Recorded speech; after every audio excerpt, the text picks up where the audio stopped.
Hey guys, Tony from Tier Zero Heroes with Axel. Hey guys, how's it going? Yeah. Right now we're recording his Melodious Diva.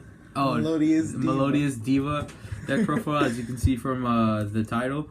But we're gonna explain a little other things like after. But right now, let's just get started with the deck profile. Alright guys, so and at least in this deck, at least my variation, you run 22 monsters. One score. She's basically another honest. You can run the deck. The negative honest. The negative honest because it makes your opponent's attack 0. Yeah. The thing is, I only run one because like she does that, and also she targets. Oh. So yeah, no, yeah. That's kind of iffy, at least in today's game. It's only one of her. 2 Sonata.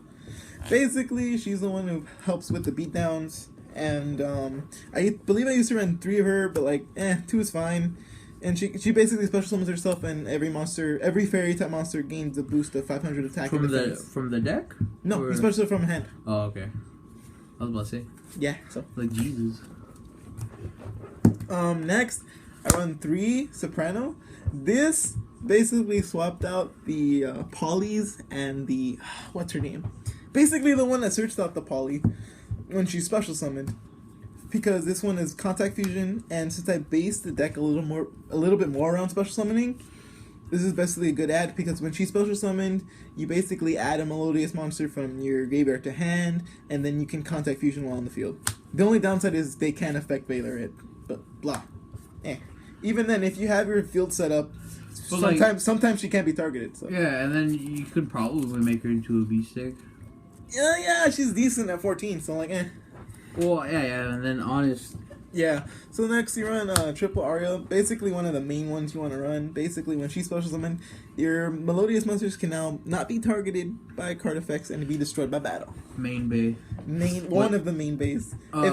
Yeah, with this deck, it's like if I can't run you over with stuff, then I'm gonna try to stall as much as I can. Almost decked out. Next is 3 of Solo. Basically, it's like because it kind of contradicts the whole Aria deal that you do with the deck, because basically her effect applies that when it needs to be destroyed by battle. So basically, when it's destroyed by battle, you special summon a Melodious monster from your deck. So it's really good. I play her at 3 because sometimes you want to see her, but then again, sometimes you don't. So I probably cut her down to 2, but right now I'm playing her at 3. So yeah, she can become a decent beat stick too. 2 Elegy, because Elegy is one of the other ones you want to combo off of. She's basically, say, knows, as in you can't be destroyed by card effects now. So, it's alright. And she also gives your monsters a 300 boost, so it's really cool. Next, one of the Maestros, the Maestro I dislike the most, pretty much, Salpina. Her effect is good, trust me. You basically target one fairy monster in your graveyard and add to hand. Oh, okay. So it's really cool. Fairy monster? I believe so. Yeah. One light fairy type monster in your graveyard. So you can recycle honest? Yeah. That's pretty good. So you can recycle honest, you can recycle the score, so it's really good.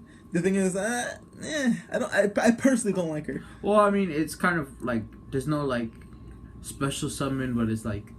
Yeah, so like, I prefer the other one over this one. This one like can help you get off a play. So if you tribute summon this one, you search something, you special summon, and you basically can go off a play from there. Mm-hmm. Which is why I only run there at 1. The other one I run at 3 though. Mozarta.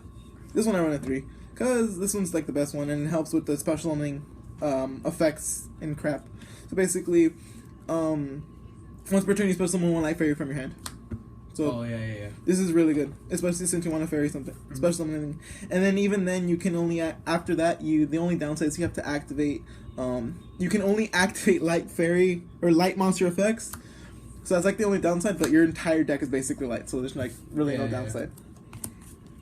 Too honest, because it's a light deck, so honest. Well, I mean, it's like a staple. It's like a staple, really. And 2 new additions to Summoner Monks. Basically, pitch any of the spells, and it basically special summon something out also. So this can basically get you to like an Aria. Yeah, and like an easy rank 4. Easy rank 4, you can just, again, first stall, so it's pretty good. Next, you run 12 spells. 3 solo movement, or first solo movement. Basically, your spell, special summon a level 4 or lower Melodious monster from your deck. So it's really good. Basically, easy Aria, easy solo, easy soprano. It was really good. Helps you go off. I might cut this down at 2 and triple on the next card that I play. Photon Lead. Basically, like the same thing except it's from hand. And, like, honestly, it's a quick play, so it's really useful in that aspect. It's really easy to handle, and you usually have most of your Melodious monsters in hand anyway. So, like, this is another good card to see. But then, like, you have First Movement Solo where you can just get it directly from the deck. So if you open up with this, it's really good, which is why I run it at 3. But, like, Photon Light is also a card you shouldn't sleep on. So this is your tech card? Yeah, it's like the tech card, basically. So let's see. Kind of standard. You don't like back row in the deck. 2/2 Twister. Even more standard. You really don't like back row. You really don't like back row in the deck. This is actually, like, I guess you could say the actual tech card of the deck. Transmodify. I see people running it at 2, like, I don't know. I have 1, so it's like, I'll put it in a deck, and it actually works all right. Basically, you tribute, or, yeah, actually, it's, the correct term is send. You send one face-up monster you control and special summon one monster from the deck a level higher than it, but it has to be the same type and attribute. So basically, you tribute off, like, here, let me show you. You get the level 5 out really easy. Yeah, so basically, tribute, like, a Sonata, you can get an Aria really easy, or if you tribute out, like, another 4, you can get out Elegy really easy. So it's basically just like a tech card to bring out the other ones faster. Yeah. And Dark Hole, because it's Dark Hole. Most of the time, your monsters can't be destroyed, or, like, the main fusion you want to go into can't be destroyed by card effects, so it's really, you can, basically, Dark Hole. Yeah. Alright, I still have a monster. Cool. Raigeki, pretty much because it's Raigeki and you blow up their field and still have your monsters. Next you run 6 traps. It's kind of lackluster, but, like, 2 Call Haunted because you work on special summoning again. And Call Haunted is nice. Like, say if you have an LG on the field, you basically Call the Haunted, activate, you now have LG on the field. If they chain MST to this or something like that, basically LG stays on the field because it can't be destroyed by Call the Haunted's card effect. So it's really cool. 2 Quaking Mirror Force is another new addition. Hate that card. We were dueling earlier and he didn't like it because I kept on flipping all his monsters. Because I would try to swing for game, like get 3 monsters out, and he's like, okay, game attack. He would build up this field, and then I'd be like, I just flipped this over. He's like, that card's just like, nah, fam, and I'm like, well, okay. This will probably be swapped out if I can get my hands on the new one, Drowning Mirror Force. If not, I'll just get my hand on another one of these and put in 3. So it's a pretty good card. So it just helps stall out even more. Yeah. And kind of standard to Solemn and like a bottomless. Just because you hate summonings, Yeah, pretty much. In total, it's a 40 card deck. So yeah, like I said, it's 22 monsters, 12 spells, and 6 traps. Next on to the extra deck. Let's put this one first.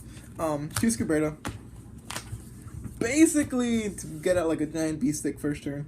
Because what you do is you special summon her, and then you target 3 cards in anyone's graveyard and banish them, and she gains 200 for each. So like, when she's summoned, you can end up with a 3,000 monster on the field. Also, she's another Maestra. Yeah. So basically, if you can't get out of Maestra really fast, you can basically use this, and she does count for the term Maestra in the deck. No, because you actually need... No, I know, it's funny. It's just funny because, like some people are like, well, I don't know what's Maestra. Okay. But, like, we're like Mexican, so we're like, yeah.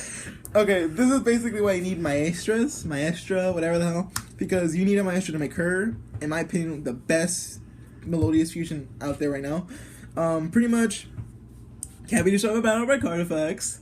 And when she battles the special summon monster, you basically take no battle damage initially from her first effect, and you inflict the difference between your attack and your opponent's attack, and they take the damage, and then you destroy the monster afterwards. So it's like a Lionheart, but it actually destroys the card. Yeah, pretty much.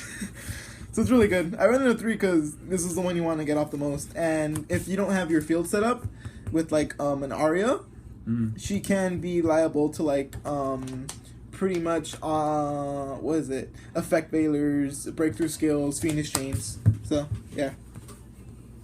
Next to the new one, the Bloom Prima. Whoa, such a difference in the name. She also requires a Maestra, so that's kind of needed to make her. Pretty much, I can't compare. Well, it's like I can't compare it to Fluffle or Fight for Wolf because it only makes 2 attacks. Right? It makes 2 attacks, and so it's like Battle Guard King. Yeah, it makes 2 attacks. It gets a boost for every material. you use for it. So like if you use 3, you get a 28 beater that can attack twice. Yeah. So or like, just in case you guys don't know what Battle Guard King is, it's basically the twin dragon, cyber twin dragon. oh yeah, that too. Pretty much. Next to Fairy Cheer Girl. The pluses. Basically just a plus off the draw, and like it can gain a boost from some of the boosts. Like if you have an LG, it does become 22. So it's and it's a light. And it's a light, so Honest is a light for it too, so it's really good. So that's kind of like, and I run it at 2 because it's kind of staple when you do get the drop, and like, it's alright.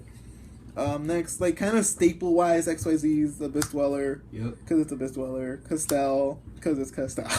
Legusto, shuffle anything back. Cowboy for game. Crab King, because it's pretty much a staple card you see now a lot of days. Yeah. So basically another big hitter and an Anarch. Yeah, that's pretty much the deck profile. So yeah, guys, that was his Melodious deck, but expect more deck profiles later on. Like, some people are commenting on our videos saying, oh, I want to see the Inzektor update.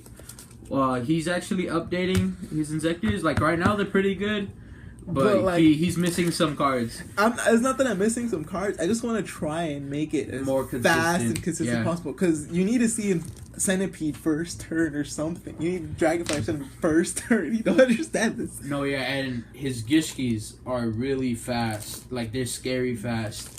Yeah, I pretty much took like my own twist to the Zelgigaso TK. So yeah, expect a lot of deck profiles. I actually updated my Gaia deck, so I'll be posting that soon. You gotta show your Turbo Level 1 Rank 1. Oh, my Turbo Rank 1 Moki deck. So if you guys would like to see that, just like the video, subscribe, comment anything if you guys have any questions with Chris or with the channel in general.